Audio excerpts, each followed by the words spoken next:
looks like Guerre and InfamousNeo got paired up for round one there. That's Yeah. pretty good. Any other cool pairings that I can... Wow, Light Reaper and Sugar Candy, that's kind of cool. G Prime and Orcsville, just looking for people I see here. Seconds and Flipperon. Slice, Inzi, Terry Pool, Cabal Papa. There's a bunch of other ones. I'm not going to go through every single one out loud. That would be silly. But if we load up InfamousNeo's stream, I'm sure we can see some of the cool stuff here. Yeah, I like that one. InfamousNeo versus Guerre. That sounds good. Yeah. Yep, so I Battle have... between friends. Alright, so I have his stream on... Our stream? On deck. No, Neo's stream on deck, but he's still looking, so I'll give him some time and I'll switch over to that screen when he gets into a game.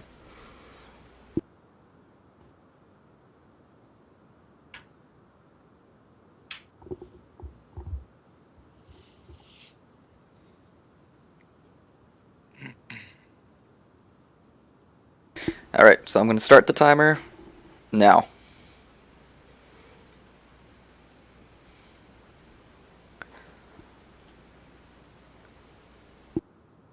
Okay, everyone, go ahead and challenge your opponent if you have not already. If you're having any problems finding your opponent, sometimes happens in round one, go ahead and mention it here in the chat in the Twitch stream.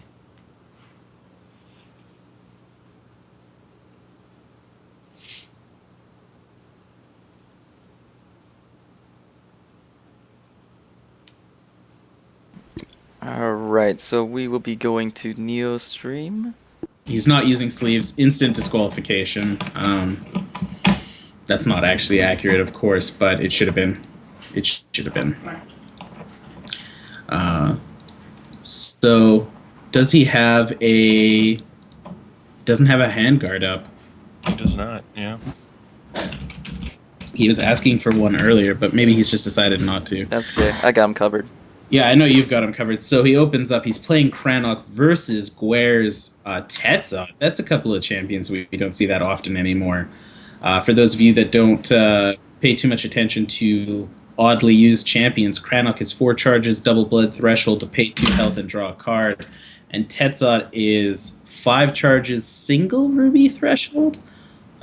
Create a rock elemental with attack and power, attack and defense equal to the number of shards in the top 10 cards of your deck. Words. So both players throwing down their first shards, and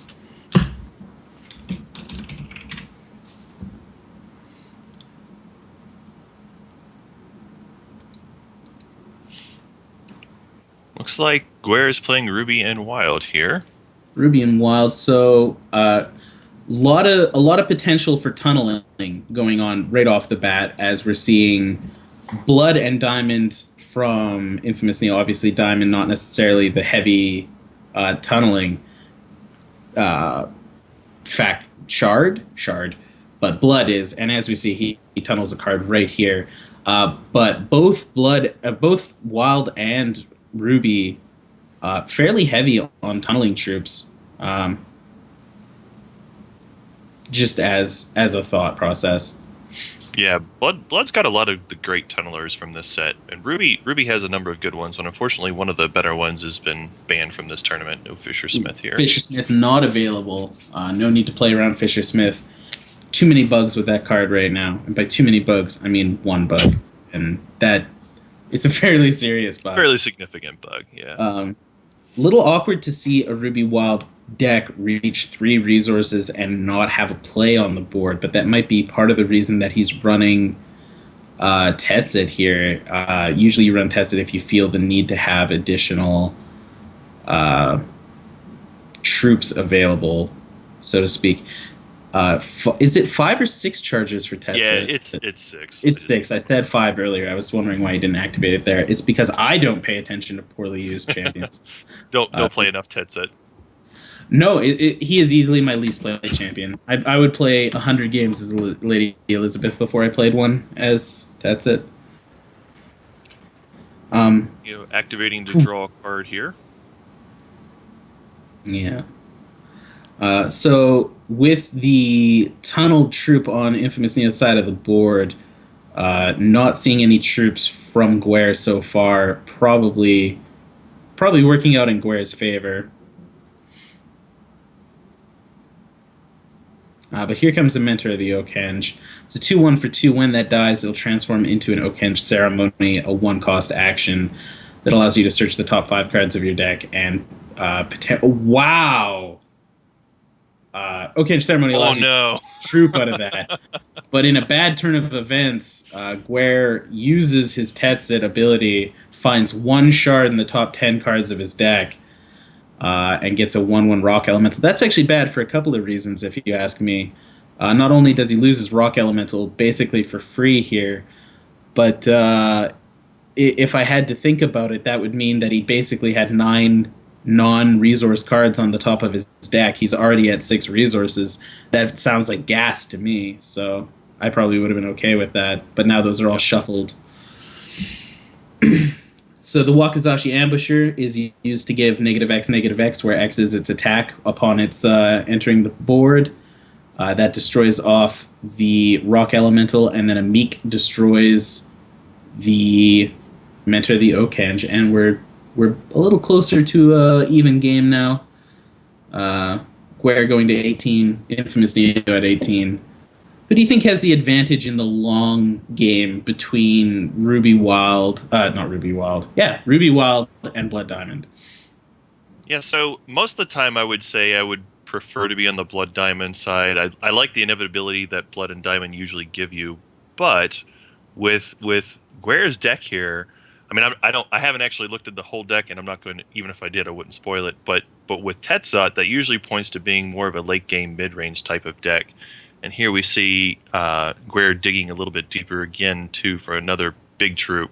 I'd say it's actually possible that with the small troop kill spells or kill actions that Neo has, maybe Guer's actually favored in this matchup here. Right. Although certainly an Angel of Dawn will change that quite a bit. Yeah. For anyone that doesn't know, Angel of Dawn enters play for free if you draw it off the top card of your deck, as long as you have a single diamond threshold. A very powerful effect for a 4/4 flight with Steadfast. Doesn't get to attack this turn, but that's okay. It still presents something on the board. Not a whole lot that I can think of that Ruby Wild does to deal with that. Like maybe he's got like a Boulder Toss with some kind of big troop, possibly. Would be a way to deal with an Angel there. Yeah, Roostosaur into Boulder Toss is an option here. As it stands, another 2 damage getting through with that Wakizashi. Well, here comes the... I said Roostosaur, I meant Cluckadon. Here comes the Cluckadon of aforementioned fame. A 4/4 for 4. It would battle a 1-cost troop on the board if it could, but it can't. And as scary as that is, it's not really the end of the world for the Angel of Dawn. That'll keep swinging over, no problem.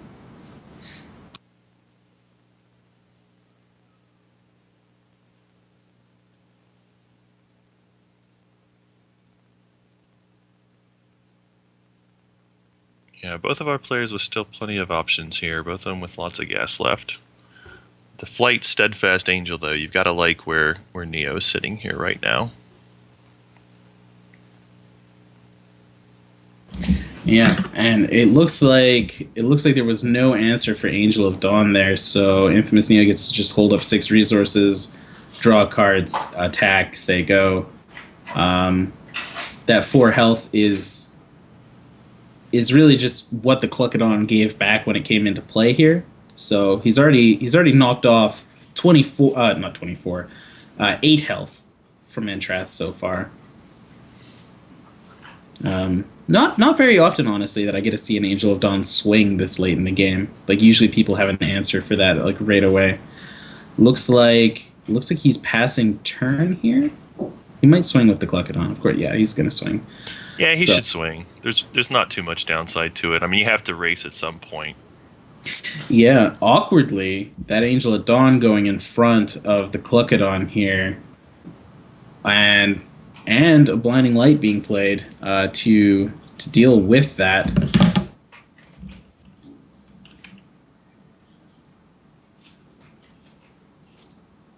Not a bad response there. Yep. Neo just using the blinding laser removal spell here. Action. It's another 8 packs. Action. Our prize pool is going to be insane. Oh, it's going to be so big. This is going to be so good.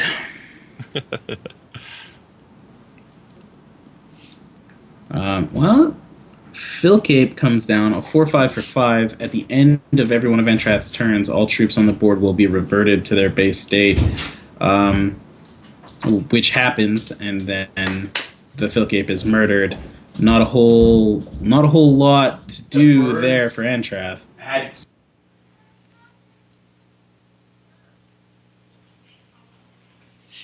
Yep, and Neo's just well in command of this game at this point. Going to attack for 6 again. Yeah, it's important to realize that just, without the card guards up, you can see the size of the player's hands just in a small number next to their champions. So currently, as I'm about to say this on my side of the screen, Entrath has 3 cards and draws to 4, and InfamousNeo has 4 in hand.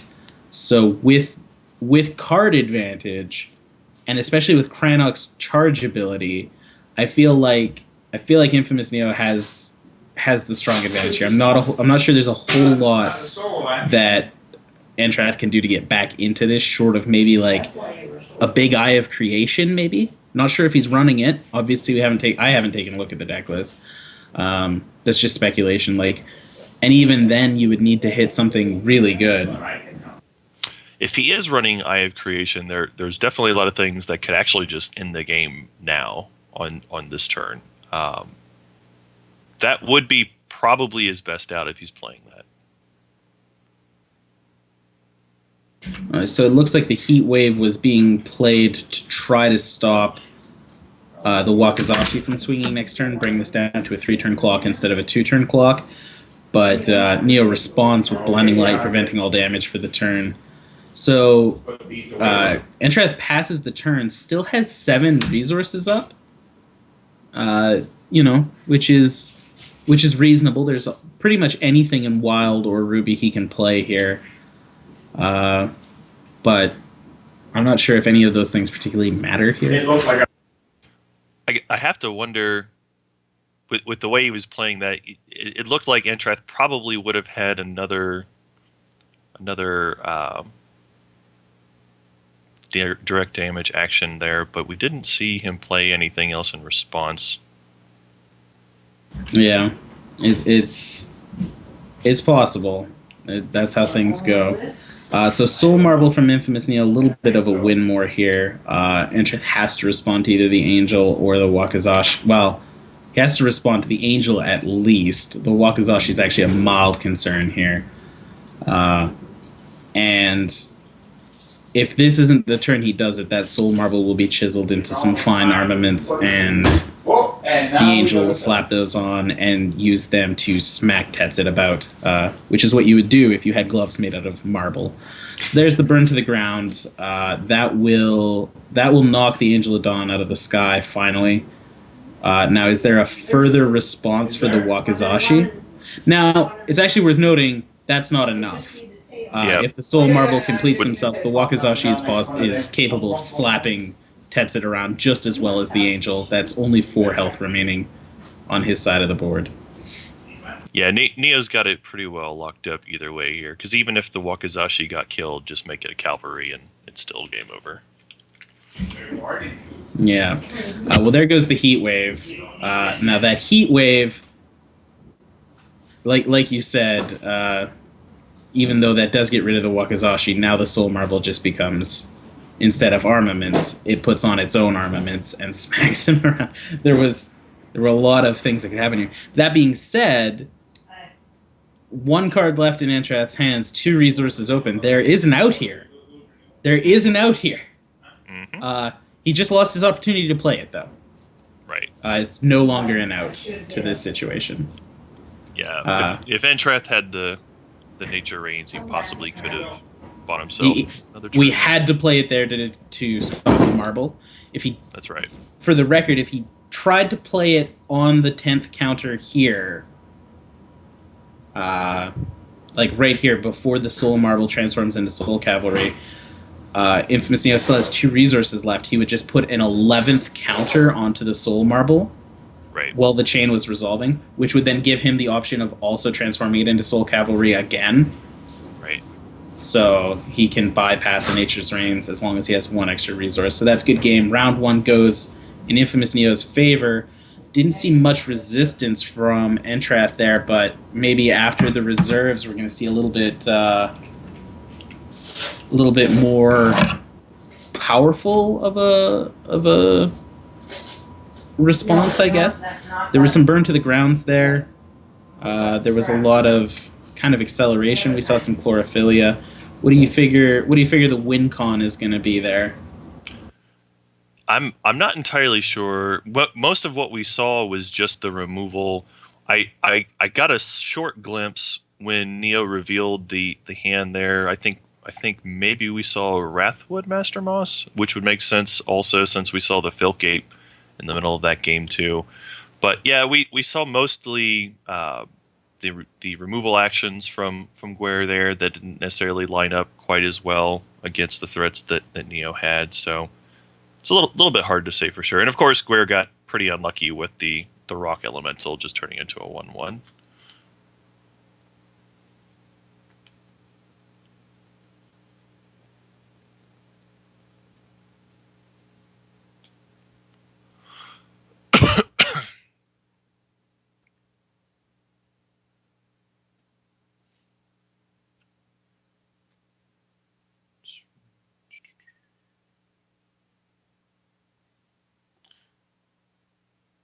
Yeah, that was just the end of game 1. That was not the end of the match for people that were asking there.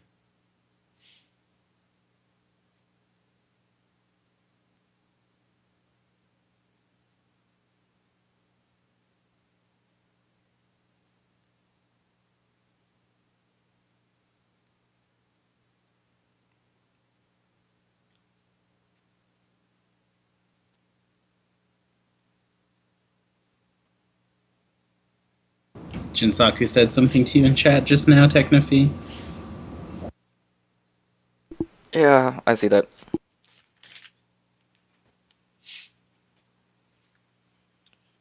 All right, looks like Neo is done with his reserves here.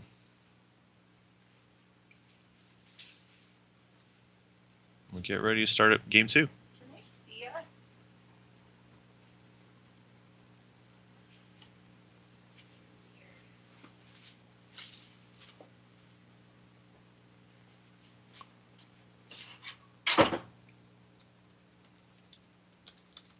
So while we're taking this short little interlude for InfamousNeo and Guerre to start up their next match, just once again want to remind you guys, RubyCup's being brought to you by The Rise of the Dead Prince, a novel you can find on Amazon. There's a couple of handy little links you can follow to find that, including that one that I just put in chat. If you want to take a look, really cool sponsor. Make sure you at least give them a look, even if you have no intention of purchasing. A look is always appreciated. So moving on into game 2, it looks like Entrath is going to choose to play first, which just makes sense. The current format seems to favor going first, although with a blood diamond deck, it seems I can't imagine not wanting to be on the draw.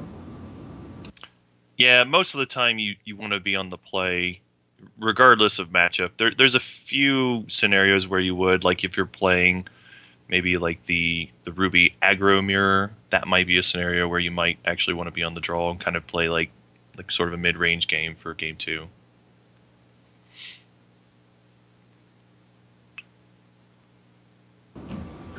Yeah. So Ruby Shard, Diamond Shard, pass.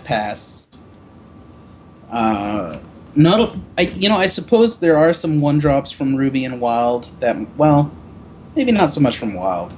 There are some 1-drops from Ruby that could present a threat to a board. Definitely not so much in Diamond or Blood, though. So this game will probably start around 3 to 4 resources like it did last time.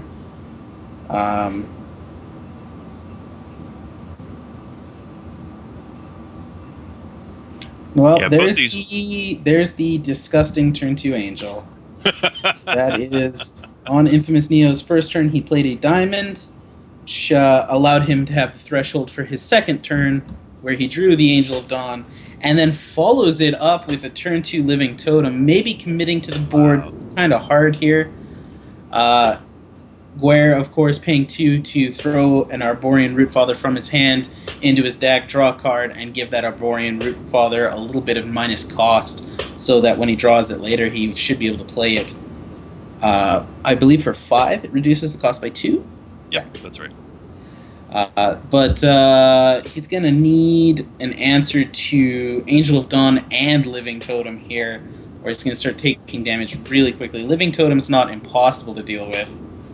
InfamousNeo just flashed his hand to his stream, which is kind of interesting. He's like, here it is, here's gone.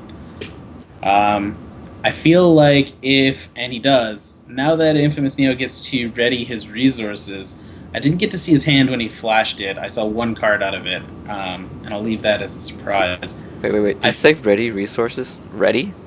What is that? I think that's packs. I think it's at packs. Ready's fine. Ready? Fine. Refresh. What else? Refresh your resources? Ready is not any sort of term that you even use in other games. Yeah, you do. Yes. We see the Rootfather going back into the deck here again. Yeah, another Rootfather even. Another Rootfather going into the deck. It does allow him to draw again. So we'll see what InfamousNeo holds up here. Why? He doesn't hold up anything. He just puts a Soul Marble onto the board. That's a timer. If Guer isn't able to answer that before it turns into the armaments or the cavalry even, might just be dead. Might just be dead to that angel. The power of an angel is very strong. It is a 5-cost troop, a 4/4 with flight and steadfast. Normally played for 5, which is still very strong. As it stands, when it's played on turn 2 for free, it can overrun a game real fast. It would actually be interesting if its cost became 1 because of that. Succulent Cluckodon would be pretty good against it. That would be very interesting. It's not the case. That's not the way it works, yeah. As we see, though, Succulent Cluckodon comes down, swinging around its big mace tail. One tiny little chunk of the Soul Marble is chiseled out, and InfamousNeo's turn begins again with the meteor of Entrath replenishing, refreshing, and reaffirming his resources. Where he reaches 4 charges, he can draw a card here with his Crannock charge power if he wants to.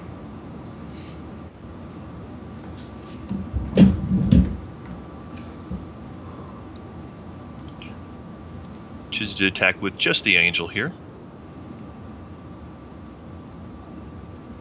And now he will go ahead and draw his card.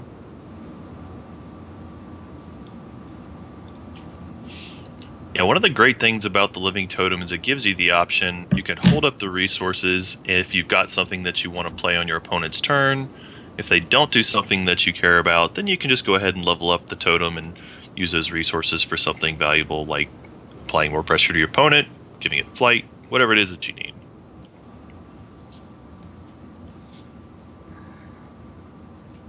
Here from Entrath, we see a resource and an attack from the Cluckodon.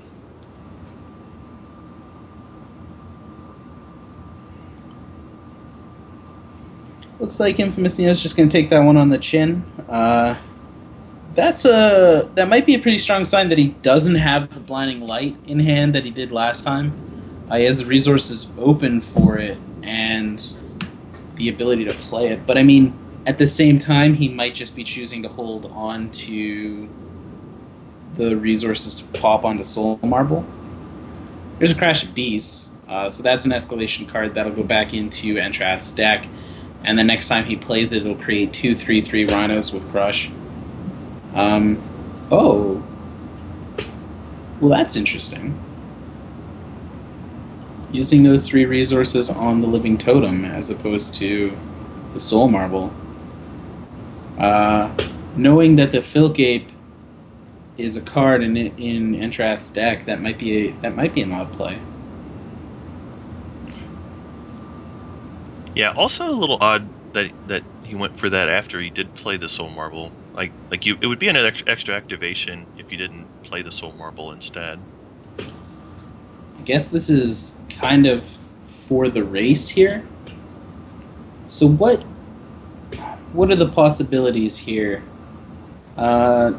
Survival, or survival is the only thing here that I think. Oh, I mean, also could interesting. be playing a pump action possibly, but it doesn't look like there's anything of that sort. Just takes the trade. Yeah. Neo's going to put out another Vampire King. Yeah. Well, another A Vampire King. Yeah. A Vampire King. So now he's got the. Well, I mean, you have to imagine InfamousNeo. You can see his face there on the stream, rolling into a club with a solid gold hat and 3 or 4 different chains wrapped around his neck, like 6 rings on one finger, all with different diamonds on them, because he's playing 2 of the most historically expensive cards in Hex history, side by side up in the sky there. In addition, he's now 2 turns away from beating Entrath, first of all, here in the first round, but also just from having the necessary... Oh, this is... Okay. He's going to get life drained from the Vampire King. Now he's 3 turns away. He trades his Angel of Dawn for that Cluckadon. Probably doing that afraid of burn to the ground, boulder tosses. There are a lot of ways for Ruby Wild to push through an extra 5 to 10 damage, and speaking of which, there's the boulder toss. That's rough. Now it looks like, especially with the second Crash of Beasts being played, now it looks like Entrath is back in control of the board, kicking like a bouncer would, kicking such a flashy guy out of the club. All your money cards don't do anything against this 3-cost common. Yep, we saw the boulder toss there, and we also did see the burn to the ground get flashed when the elemental ability got used by Tetsit there. But here's the extinction from Neo to undo all of that work. Now, that extinction looks really good there. I mean, it is going to prevent InfamousNeo from being basically dead. But this is still one Crash of Beast away from being dangerous again. Now, Crash of Beast is probably the most powerful escalation card on 2 and 3. Does that sound right? Like, Relentless Corruption is probably the most powerful of all escalation cards. So Crash of Beast would be good, but the other thing to note too is that Entrath has put 2 of the Arborean Root Fathers. Yeah, so either of those will have top. Yeah. If I had to guess, speed and direct damage in them. Meaning, usually speed and direct damage with this pairing. Yep. Yeah. InfamousNeo choosing to tunnel a troop here. He'll still have all the resources necessary to chisel out the Soul Marble if he needs to.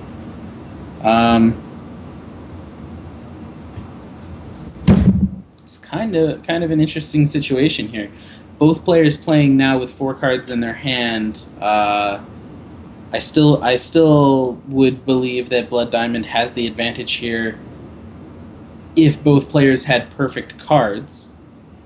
But if both players had perfect cards, I guess Guerre would win in 2 turns, just playing 2 separate Root Fathers. Root Fathers. Yep. And he's not far off from being able to play the other 2 Root Fathers. Right. I mean, 1 resource away in a deck that builds a lot. There's the Nature Reigns, which just immediately eliminates that Soul Marble as a threat. That puts InfamousNeo in a far worse position than he was now without the threat of that Soul Marble. Yeah, that was pretty key for Guerre there to get that Nature Reigns. Yeah. Well, that doesn't hurt. It's actually not as good as it could be here, but that free Angel is going to change the board positively for InfamousNeo. It wasn't a free angel. Just played an angel. I don't know why I thought it was free. The handguard caught me off.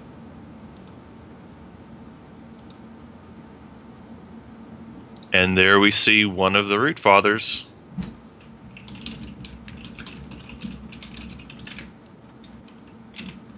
This is great timing for Entrath.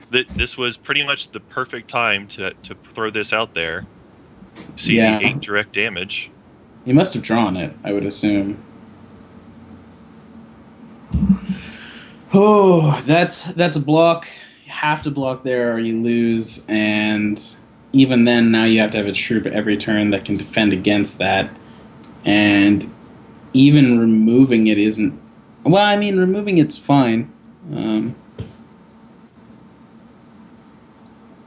Yeah, removing it would be good, but we still...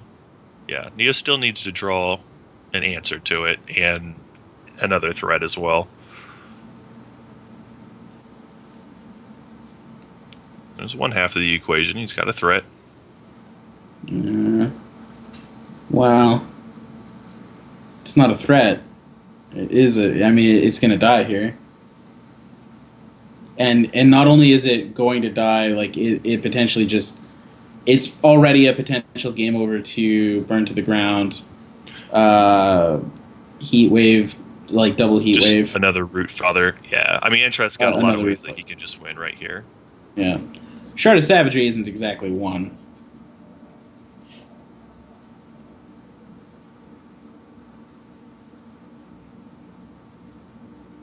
There is a heat wave that'll force... Oh, Blinding Light actually fairly good here in terms of keeping Neo's board alive. The Living Totem will no longer die if the Arborean swings in, and that means he's going to have not just the Living Totem on board, but as we can all see, that Wakizashi Ambusher is about to surface.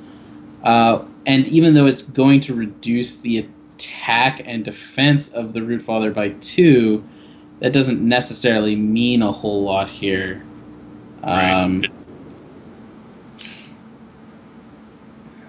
Yeah, Neo would have to regain some of his health before that would make a difference. It's still lethal right now. That being said, a murder is still pretty good here. No play from InfamousNeo, just passing the turn, 3 cards in hand. Once again, a lot of draws for Entrath here.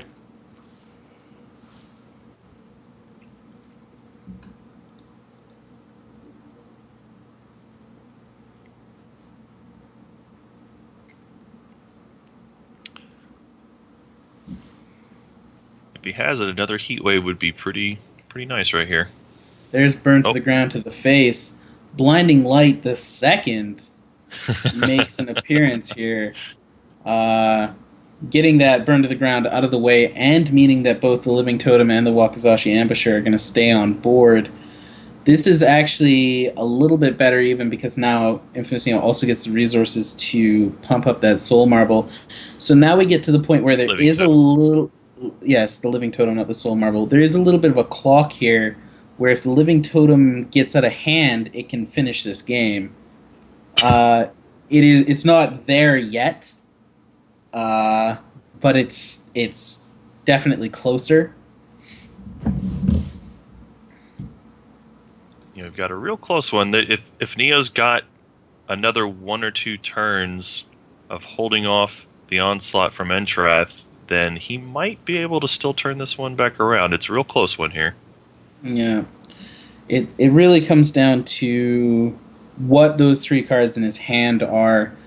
I think if any of them were shards, he might have been playing them out purely to get closer to that charge power, because the 2 health at this point don't actually change the game. He would still be dead to all the things that he would be dead to.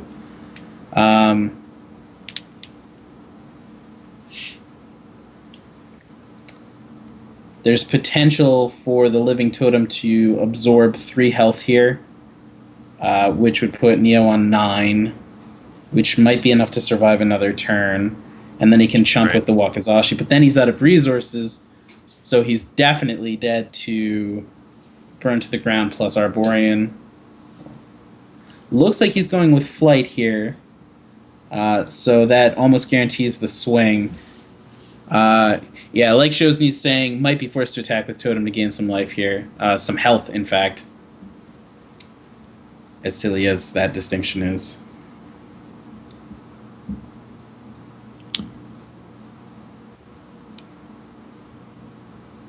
So he does that. He goes to 9. He does have a block against Rootfather, but now he's out of resources. He is 100% out of resources, so a combination of a couple of cards is enough here. I mean, just what Rootfather would be probably the best thing, right? Yeah. Just deal the 8, have 2 attackers. Filcape is pretty brutal here. That takes away the Living Totem's ability to pull InfamousNeo back into this game, because now it'll just cost too many resources to keep getting it out into the air. At this point, an Extinction delays the turns. It will get rid of that Rootfather and the Filcape, but it's also going to force away the Living Totem and just make things a little bit worse here. Filcape's best advantage coming from the fact that its ability happens at the end of the player's turn as opposed to the start of the player's turn. It's odd how that distinction changes the power level of a card so much. Yep, you see all the reversion here. Yep, that Arborean Rootfather even goes back up to being an 8/8. Not necessarily a big deal. Giant Corpsefly is okay here. It's going to get that last card out of Entrath's hand, and that might save a turn here. That was a Wrathwood Master Moss left in his hand. Now, the board does not necessarily change much here. There are still 3 resources and 3 cards left for InfamousNeo. I'm actually now at this point, I feel like a murder is probably just enough, but yeah. It's close. I think Neo's trying to figure out if he can afford to try to go for 2 in the air with the totem. He plays another Living Totem here. So that doesn't win him the game here. That's just going to provide him blockers. There was no way for that to win him the game. It just worked through my head in an awkward way there. I think he chumps with the Living Totems here. I mean, the main thing it would do is it would allow him, if Entrath whiffs, he could triple block on the Filcape, and now he's just got the Rootfather to deal with. Not sure that wins in the game, but maybe he's running out on action here.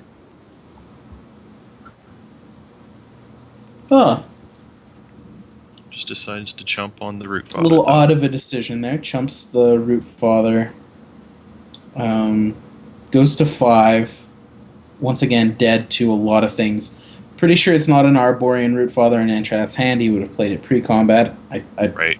I'm pretty sure. It is a burn to the ground that he's drawn. There's no action that'll save InfamousNeo there. The game goes 1-1, and we will be moving on to the third and final game in this first featured match of the RubyCup. Pretty good one so far. You don't think playing another totem was necessarily the best play? He'd lose to Heatwave then? Shows me. I mean, I suppose so. I can't really tell. I don't know what the other 2 cards in InfamousNeo's hands were, but I mean, like, assuming he had any card in his deck to play with, it wasn't the best play. But yeah. Yeah, Neo's got a lot of cards that cost 2 and 3, so it's hard to say for sure what he had left there. But one card that's been really impressive in this matchup has been Blinding Light. Like, Blinding Light has looked really, really good here, like stopping the heat waves and also being able to block off and use it as a removal spell and stopping burn to the ground. I'm sorry, action. But being able to counter a large portion of what Entrath is doing here, it's looked really, really good. Yeah, Blinding Light would have won the game, which was... I don't know, I get Guerre swinging there. I was thinking about it afterwards. Like, if that was a Blinding Light after playing Well, he couldn't have played Blinding Light and the Totem. I don't know. Yeah, I couldn't have played both on that turn. But I feel like if Neo had Blinding Light, he probably wouldn't have even played it. He would have just held it up.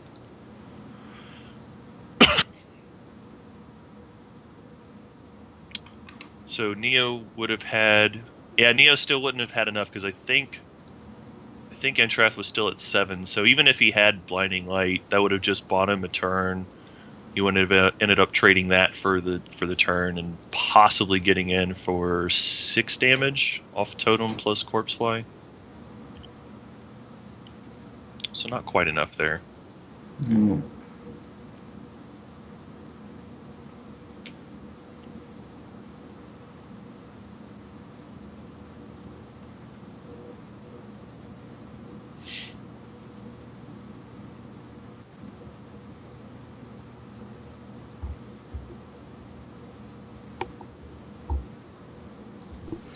And a quick note for players participating in the cup: if you're not looking for your opponents or waiting for your opponent in this round 1, please don't be in the proving grounds. So you make the list a little shorter, so the other players can find their opponents much easier. Yeah, I mean, we're not going to start like banning people if you stay in the proving grounds, but it's a courtesy thing. Like. We can't enforce that. It's just us saying please. So game 3 starts off here. Not sure who decided to go first there. It looks like InfamousNeo is choosing to play first. We'll probably see, of course, the diamond here. So wasn't able to win with a turn 2 Angel of Dawn while he was on the draw. If he gets a turn 2 Angel of Dawn here on the play, do things change up? Yeah, the number of turns that Neo needed, like it was close enough there. One more attack, and I think he could have won that game. Yeah, one more attack from an Angel, and he would have won that last one. Yeah. I will be right back real quick. I'm just going to move a heater to a position where it's actually keeping me warm. Okay. So we did see one mulligan here from Neo, but that's usually not the end of the world. He's just gonna ship it back with no other plays to Entrath. Entrath playing the Shard of Savagery. Yeah, those dual shards, always good on turn 1. Choosing the Ruby. Yep. Next 4 turns are all angels. Somebody in InfamousNeo's chat is cheering for. That would be pretty brutal. That would be pretty brutal. Alright, we see a living totem here from Neo. Yeah, definitely feels like that's either marble or totem on turn 2 is where Neo wants to be here.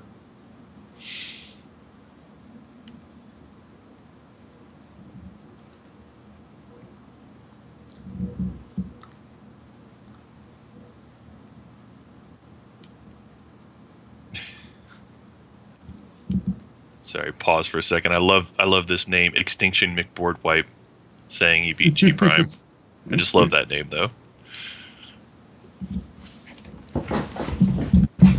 So there goes that crackling bolt out on the living totem. Yeah, nice versatile card there, taking out the totem.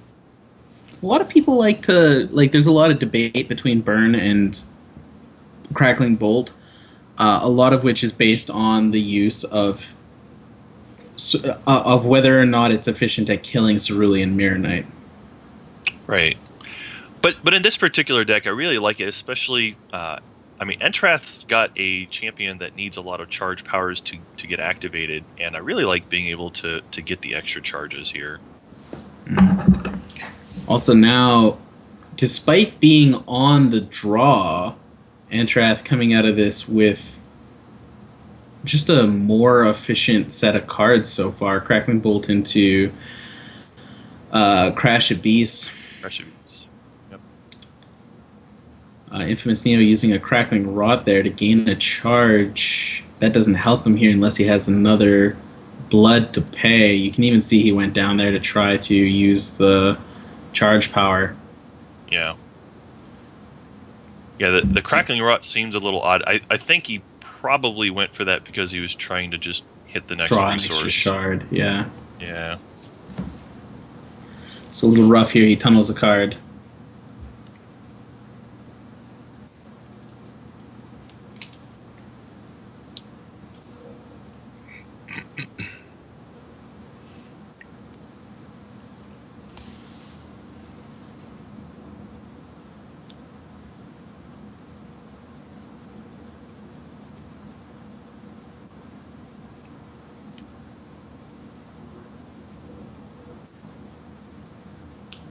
So, missing his fourth shard there, InfamousNeo now falls behind.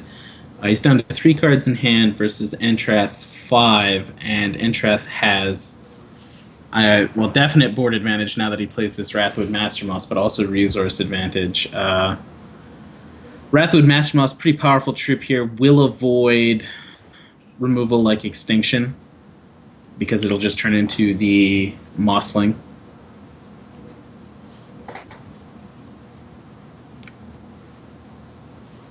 Yeah, should expect to see lots of Master Mosses here today. Yeah, just like Angel of Dawn and Vampire King were the big money cards of set 1, Wrathwood Master Moss is really one of the money cards in set 2.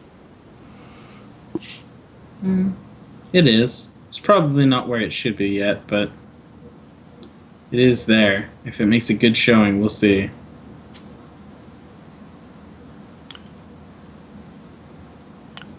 And we see the Vampire King now on Neo's side of the board, but decides not to use the champion power yet. Yeah, that 2 health might matter quite a bit here. A little bit of I'm not sure this is overextension or anything like that, but using the charge power here to create the rock elemental on Entrath's side of the field, and a burn to the ground to deal with the Vampire King. Just feels like if you could have dealt with the Vampire King, there wasn't really a necessity of playing into Extinction, especially with Wrathwood Mastermoss already having protection from Extinction. Well, that's got to be a misclick there. Yeah, that's not right. Entrath choosing not to attack there. Might regret that decision. Maybe not, though, because the only response InfamousNeo seems to have is another Vampire King, and he's choosing to use his charge power now, which brings him back to 2 cards in hand, which is really nice. But he snap played that Vampire King. If you were going to use your charge power, I think the correct line there is to charge power into your play. Because if you had drawn something like... I don't know. I think Extinction would have been decent there. It would have prevented a lot of damage. It would have got rid of the Rhino and the Rock Elemental. The Wrathwood Mastermoss would turn back into the 2/2 Mossling. Oh, that's crazy. And also then transform back into the 5/5 on the next turn, but it only would have got 2 turn damage in. So Boulder Toss on the Master Moss, knocking that Vampire King out of the sky. Once again, Boulder Toss doesn't care how much your card is worth. It is a common that's here to stay. Had that attack gone through last turn, InfamousNeo would be on 1 health. If that's enough to change the value of this game, Entrath is going to very much regret his decision. The Wakizashi surfaces here. He uses the -X/-X on the Wrathwood Mastermoss. So now if it turns into the Mossling, that permanent -X/-X will carry over and the Mossling will die immediately. Looks like Angel of Dawn is going to be the play here from InfamousNeo. So he's just putting troops onto the board to defend with, I guess. The Angel of Dawn will be able to to block off the Wrathwood and send it home. But nothing on InfamousNeo's side of the board is going to stop that Rock Elemental in a way that he's comfortable with. Why is it an 8-round tournament and not a 7-round tournament? There was just enough players to get us up to 8 rounds. Yep, just all about how many players there are. Yep.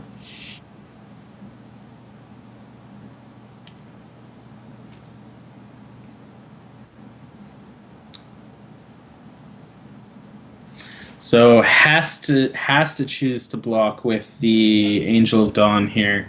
Once again, kind of worth noting, had InfamousNeo, or not InfamousNeo, had Entrath attacked that one turn, that attack would have been lethal. He would have gotten at least one piece of damage through there. So, got an extra turn out of it.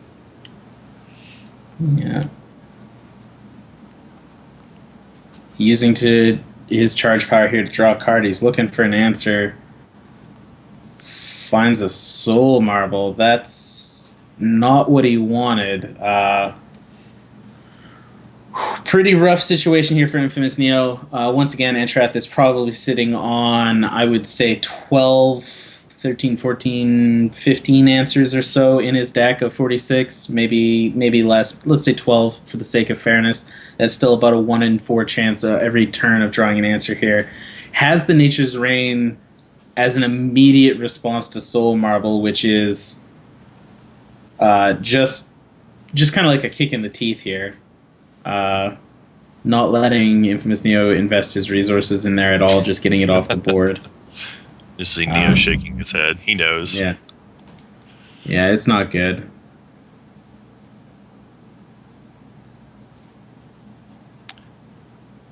Yeah, with Entrath not playing anything on the last turn, you had to know that it was either some kind of situational card or some kind of very large drop that he just hasn't had enough resources to play yet.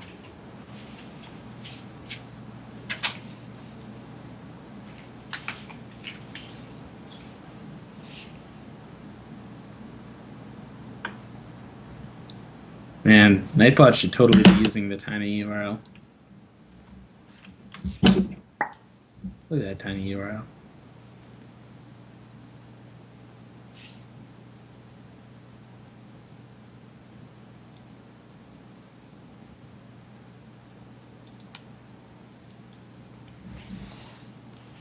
And Entrath pausing, considering his options here. We know he doesn't. He could have the kill shot and just be thinking whether he wants to try to just go for it here. Maybe he's got one of the crackling bolt and he's trying to decide how to use that here because he's got the question whether he should go for the troop or go for the face. Yeah. Not sure what he's thinking about. Could also be he's trying to play around the a potential blinding light that Neo might have. Wow. He also could have just been slow rolling that Arborean Rootfather.